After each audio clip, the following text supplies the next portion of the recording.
চাচা Abdul Muttalib ইন্তেকাল করলেন, আম্মাজান খাদিজাতুল কুবরা রাদিয়াল্লাহু তাআলা আনহা ইন্তেকাল করলেন। রাসূলের মন ভীষণভাবে ভীষণভাবে তার মন খারাপ। তিনি তায়েফে চলে গেলেন। তায়েফে গিয়ে তায়েফের মানুষদেরকে তিনি দ্বীনের দাওয়াত দিলেন। সেখানে তায়েফের মানুষরা তাকে চিনল না। তায়েফের মানুষরা না চিনে তাকে দূর করে তাড়িয়ে দিলেন, আঘাত করলেন, পাথর নিক্ষেপ করে রক্তাক্ত করলেন। তায়েফের কাফেরেরা চিনল না সে আলো, দুষ্টু ছেলেদের পিছু দিল লেলিয়ে। তায়েফের কাফেরেরা চিনল না সে আলো, দুষ্টু ছেলেদের পিছু দিল লেলিয়ে। খেয়ে না খেয়ে দিন প্রচারের কাজে নিজেকে দিয়েছ বিলিয়ে। হে রাসূল তোমাকে ভুলি আমি কেমন করে, হে রাসূল তোমাকে ভুলি আমি কেমন করে।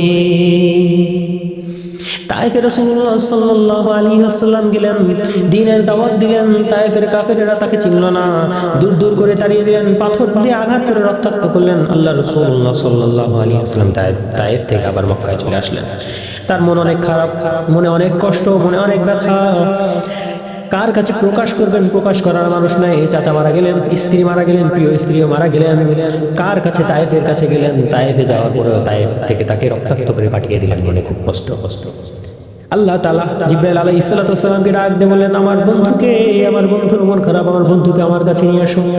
জিবরাইল আলাইহিস সালাতু ওয়াস সালাম রাসূলুল্লাহ সাল্লাল্লাহু আলাইহি ওয়াসাল্লাম উম্মে হানির ঘরে শায়িত। এমন সময় জিবরাইল আলাইহিস সালাতু ওয়াস সালাম এসে রাসূলুল্লাহ সাল্লাল্লাহু আলাইহি ওয়াসাল্লামকে ডেকে তুললেন। হাতিমে কাবায় নিয়ে তার বুকটা চিরে তার কলব বা অন্তরকে, হৃদয়কে, আল্লাহ রাসূলুল্লাহ সাল্লাল্লাহু আলাইহি ওয়াসাল্লাম হৃদয়কে বের করলেন, জমজমের পানি দ্বারা ধৌত করে আবার প্রতিস্থাপন করলেন। রাসূলুল্লাহ সাল্লাল্লাহু আলাইহি ওয়াসাল্লামকে বোরাকে করে মসজিদুল হারাম থেকে বাইতুল মুকাদ্দাসে নিয়ে গেলেন। বাইতুল মুকাদ্দাসে গিয়ে, অর্থাৎ বাইতুল মুকাদ্দাস কোনটি? জেরুজালেম, আমাদের ফিলিস্তিন, বর্তমান ফিলিস্তিনের যে বাইতুল মুকাদ্দাস মসজিদুল আকসা, এটাই হচ্ছে বাইতুল মুকাদ্দাস। মুসলমানদের প্রথম কিবলা। এই মুসলমানদের প্রথম কিবলা বাইতুল মুকাদ্দাসে নিয়ে গেলেন আল্লাহ রাসূলুল্লাহ সাল্লাল্লাহু আলাইহি ওয়াসাল্লাম। সেখানে গিয়ে 1,24,24,000 পয়গম্বরদের সাথে নিয়ে নামাজের ইমামতি করে নামাজ শেষ করলেন। আল্লাহ রাসূলুল্লাহ সাল্লাল্লাহু আলাইহি ওয়াসাল্লাম নামাজ শেষ করে এতক্ষণ যেটা করেছে, মসজিদুল হারাম থেকে বাইতুল মুকাদ্দাস পর্যন্ত, এটা হচ্ছে ইসরা। আল্লাহ রাসূলুল্লাহ সাল্লাল্লাহু আলাইহি ওয়াসাল্লাম এরপরে শুরু করলেন মিরাজ, ঊর্ধ্বগমন। আল্লাহর এই পৃথিবীর আকাশ শেষ করে আসমান, প্রথম আসমান, দ্বিতীয় আসমান, তৃতীয় আসমান, চতুর্থ আসমান, সপ্তম আসমান পার করে সিদরাতুল মুনতাহা পাড়ি দিয়ে, নূরের জগৎ পাড়ি দিয়ে, তারকারাজি জগৎ পাড়ি দিয়ে, সব জগৎ পাড়ি দিয়ে, নূরের শেষমেশ জগৎ পার করে আল্লাহ রাসূলুল্লাহ সাল্লাল্লাহু আলাইহি ওয়াসাল্লাম চলে গেলেন আল্লাহ তাআলার আরশে, আল্লাহ তাআলার সাথে দেখা করার জন্য। আল্লাহ তাআলার সাথে দেখা করলেন। 1 ধনুক অথবা 3 ধনুক পরিমাণ দূরত্ব আল্লাহ তাআলার সাথে আল্লাহর হাবিব দেখা করলেন। দেখুন, এই যে নূরের জগতে যখন প্রবেশ করবে, তখন জিবরাইল আলাইহিস সালাতু ওয়াস সালাম ডাক দিয়ে বলেন, ইয়া রাসূলুল্লাহ সাল্লাল্লাহু আলাইহি ওয়াসাল্লাম, ইয়া হাবিবুল্লাহ। এরপরে নূরের জগৎ শুরু। এই নূরের জগতে আমি সাধারণ, আমি এই জিবরাইল, আমি নূরের তৈরি হতে পারি, কিন্তু এই নূরের জগতে পাড়া দেওয়ার, নূরের জগতে প্রবেশ করার অনুমতি আমার নাই। এই নূরের জগতে যদি আমি জিবরাইল প্রবেশ করি, তাহলে আল্লাহ তাআলার এই নূরে পুরো সারখার হয়ে যাব। আমরা এরপরে সামনে যেতে পারবো না। ইয়া রাসূলুল্লাহ, হাবিবুল্লাহ, এরপরে আপনাকে একা যেতে হবে, আমি আর যেতে পারবো না। আল্লাহ রাসূলুল্লাহ সাল্লাল্লাহু আলাইহি ওয়াসাল্লাম নূরের জগৎ পাড়ি দিয়ে আল্লাহ তাআলার সাথে দেখা করলেন। 1 ধনুক অথবা 3 ধনুক পরিমাণ দূরত্ব রেখে আল্লাহ তাআলার সাথে দেখা করলেন, সাক্ষাৎ করলেন, দিদার করলেন করে আল্লাহ তাআলা তাকে 50 ওয়াক্ত নামাজ দিলেন। সেটা কমাতে 5 ওয়াক্ত নামাজ নিয়ে আসলেন। আমরা 5 ওয়াক্ত নামাজই যথাযথভাবে আদায় করতে পারি না, আমাদের দুঃখ। এই 5 ওয়াক্ত নামাজেই আল্লাহ রাসূলুল্লাহ সাল্লাল্লাহু আলাইহি ওয়াসাল্লাম মিরাজে গিয়ে আল্লাহ তাআলার সাথে দিদার করেছে। এই 5 ওয়াক্ত নামাজে আমরা আল্লাহ তাআলার সাথে আমাদের সাক্ষাতের সুযোগ রয়েছে, তাও আমরা পালন করতে পারি না, করি না। দেখুন, আল্লাহ রাসূলুল্লাহ সাল্লাল্লাহু আলাইহি ওয়াসাল্লাম এই যে নূরের জগৎ পাড়ি দিয়ে আল্লাহ রাসূলুল্লাহ সাল্লাল্লাহু আলাইহি ওয়াসাল্লাম আল্লাহ তাআলার সাথে সাক্ষাৎ করলেন, দিদার করলেন, এটাকে অস্বীকার করার সুযোগ আছে? পবিত্র কোরআনের মধ্যেই আল্লাহ এই মিরাজের ঘটনাকে আল্লাহ তাআলা উপস্থাপন করেছেন। সুতরাং কেউ যদি অস্বীকার করে, তাহলে কোরআনের বিরুদ্ধে তাকে যেতে হবে। যে মিরাজকে অস্বীকার করবে সে নিশ্চিত কাফের।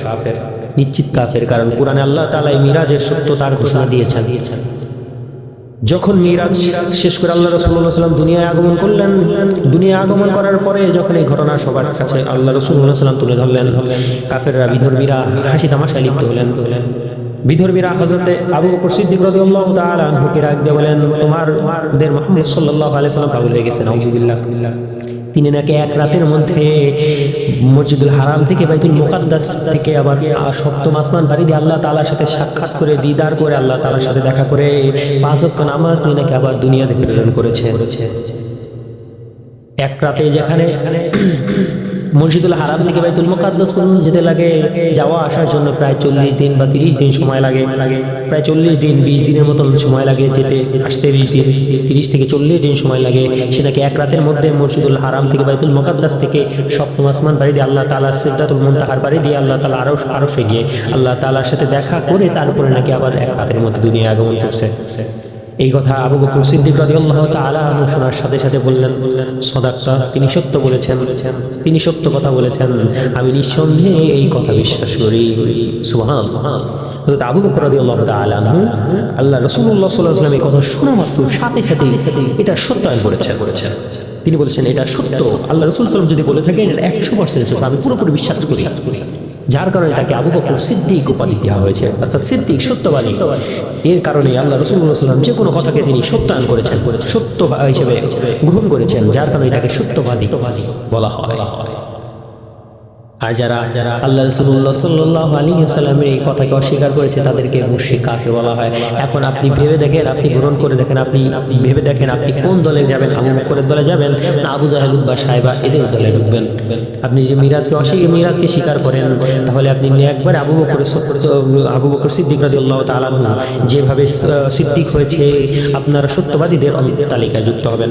আর যদি আপনার এই মিরাজকে অস্বীকার করেন, অন্তরের মধ্যে আপনার মিরাজ নিয়ে কোনো অনিশ্চয়তা থাকে, এই মিরাজ কোনো সন্দেহ থাকে, তাহলে আপনি কাফেরদের, আপনাদের অন্তরের মধ্যে কাফেরদের এই আকীদা আপনাদের পোষণ করতেছেন। সুতরাং সতর্ক নিজেদের ঈমান নিয়ে সতর্ক থাকুন।